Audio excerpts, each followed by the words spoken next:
In this episode, I'm going to repair my Sony Bev 8 once again. The Bev 8, or BEV8, was 8mm tape fast forward rewind unit.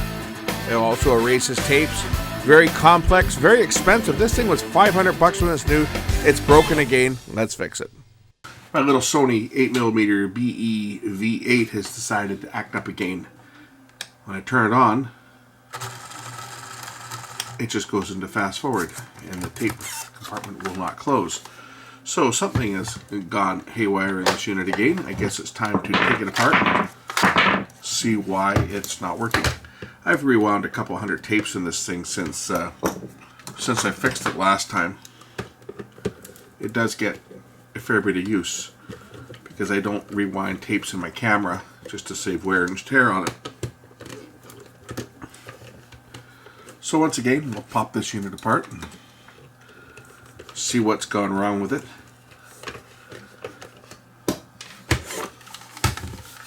You guys, of course, have seen this before. I fixed this thing a year or so ago, I guess. And these were actually quite pricey when they were new. A unit like this sold for about $500. And all it does is rewind and erase tapes.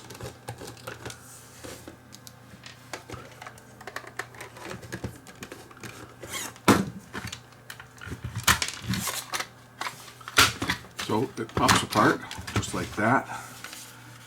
The voltage from the batteries is transferred onto these terminals. I get a sneaking suspicion that something's jammed in the control mechanism. So we're going to pop the chassis out. For you guys that don't remember this, I did service it before, but for you guys that don't remember it,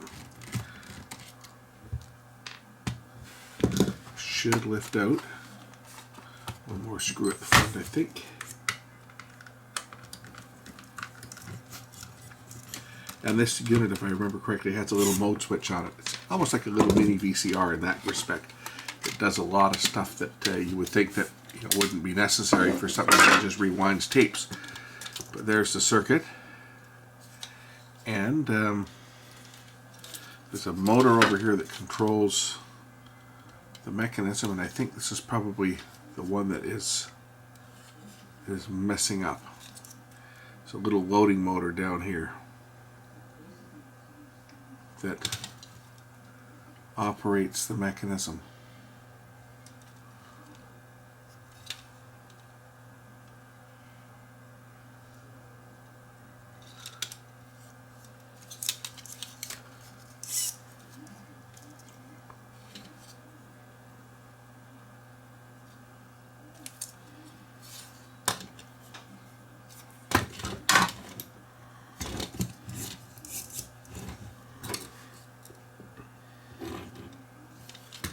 Trying to see how to take it out. Guess I have to lift out the tape basket first.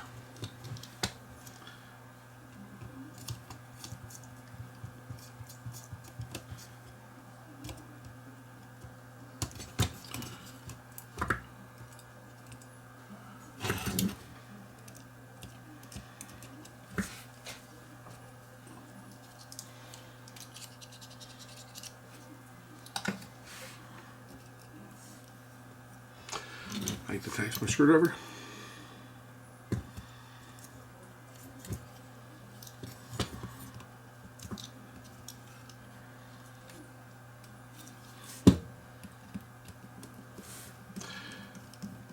Tape and sensors.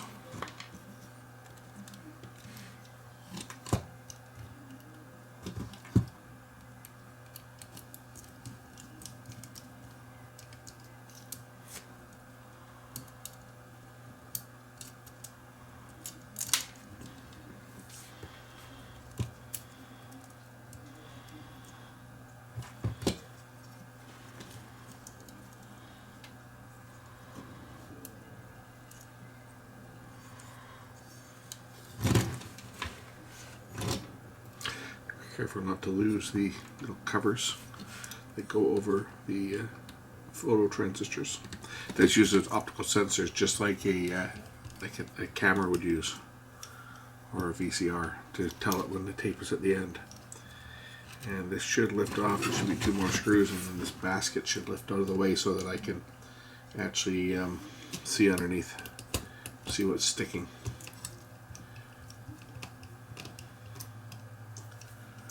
Very complex little unit for what it is, when you think about it.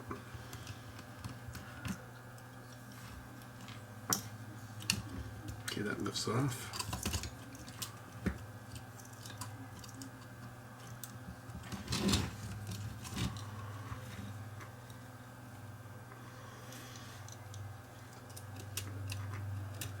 Motor is right down here. Little loading motor, or function motor. It's not really well, I guess it is a loading motor, because how this works is it pulls the tape out of the cassette in the various modes. It retracts the tape out. This is the little head to erase the tape if you're into erase mode. So this cover should lift off, and there's a little motor underneath here. I'm thinking maybe it got stuck. This is the little motor down here.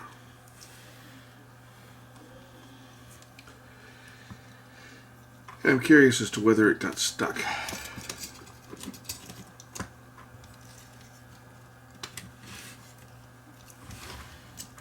Give it a little bit of power from my power supply, maybe 1 or 2 volts, 2 volts maybe.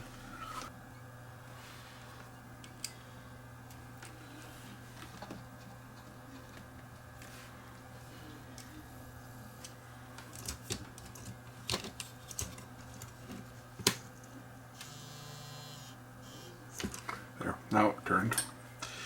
Just try to reassemble this unit a bit and see if it'll turn when I put power to it.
Okay, now it's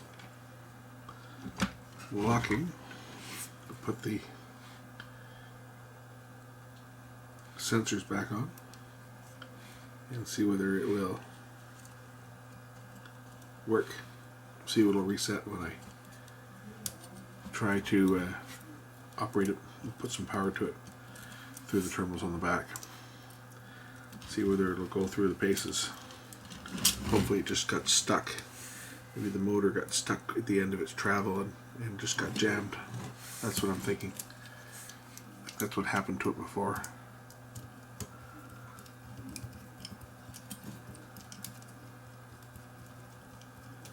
They say Sony found a way to make a simple situation complex. Let's just make the most complex tape rewinder we can think of. But it's old and it has lasted a long time, and it's rewound several thousand tapes over its life. It's been something that just keeps on. It's like an old Timex watch. It just keeps on ticking. 6 volts, and the negative terminal is the red one is a positive terminal.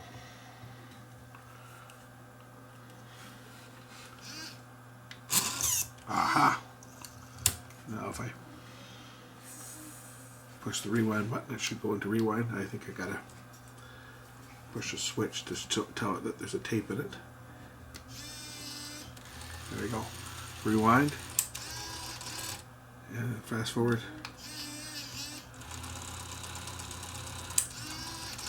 And eject.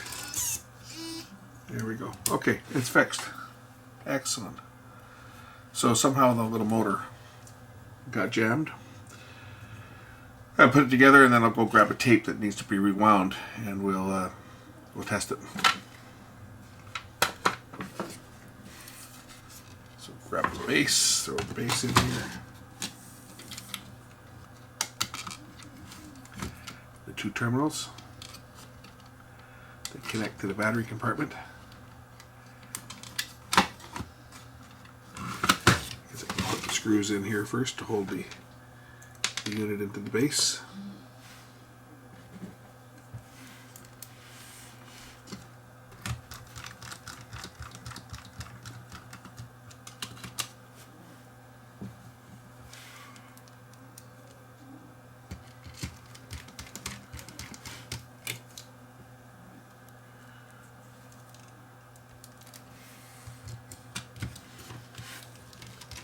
I just sold a bunch of 8mm tapes that to a fellow. Got a call out of the blue. Guy says, "Hey, you got some 8mm tapes for you want to sell?" I said, "Sure." So he bought some high 8 tapes off me, and they were tapes that I'd used. You know, they were used a long time ago when I was doing weddings, and they had someone's raw footage of a wedding on it that would never, of course, be dealt with again. That tape was edited back in the 80s.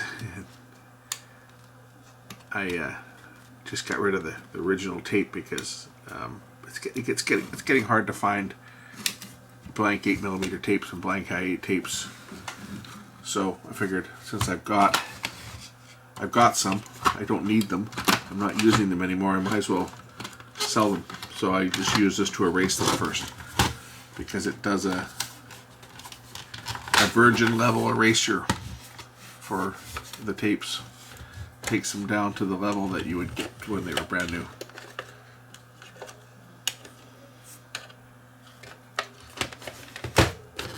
I do have the top lid for this somewhere. I just have misplaced it. It's in my office. This was sitting in a file cabinet, and I think the lid fell off when it was in the file cabinet because it wasn't used for a while. The last time it broke, it just kind of sat. I threw it in a drawer and just left it there, and the tape lid had popped off. So I'm pretty sure it's sitting in a file cabinet down probably near the bottom. So I just haven't bothered to find it. But I do have it. If you look back at the very first video I did on this one, I just showed it off probably 8 or 9 years ago, before it broke the first time. It had the lid on. Alright, batteries go in. And I'll go grab a tape that needs to get rewound, and we'll rewind it and make sure that it's working. So I'll turn it on.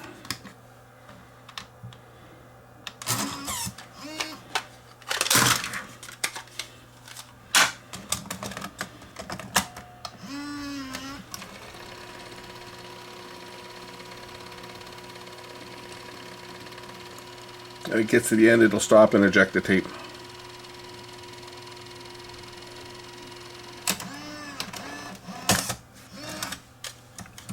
And that's how that works. Thanks for watching.